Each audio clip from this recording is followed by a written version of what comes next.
ធ្លាប់បានយកក្រុងបាត់ដំបងរងនៅសងបានគ្មានក្តីសៅមកអបានដំបងឯនៅសែនឆ្ងាយខ្ញុំតែងត្រមៃយំថ្ងៃជានិច្ចមិនភ្លេចអនុស្សាវរីយ៍ទាំងឡាយបន្លែងធ្លាប់លេងប្រឡែងពីកាយជាង10ឆ្នាំផ្លាយអូនពេញក្រមុំអនុស្សាវរីយ៍មកដល់មរីស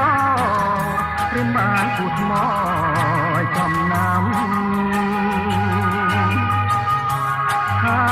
អូននឹងបងដល់ព្រៃវ័យធំ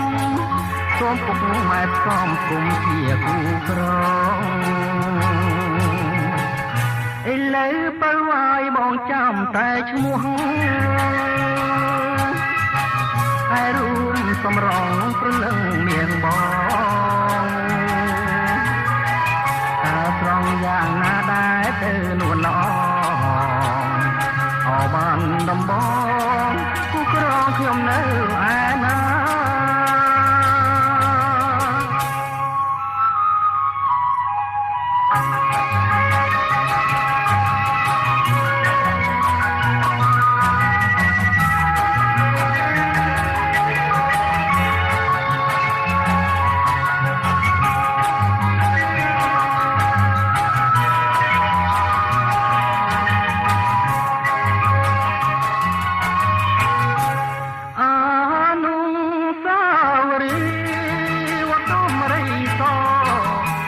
បានពុះមកចំណាំថាអូននឹងបងដល់ពេលវ័យធំសូមពុកម៉ែសំគុំជាគូក្រងឥឡូវបើវាយបងចាំតែឈ្មោះហើយរូបសម្រងព្រលឹងមានបង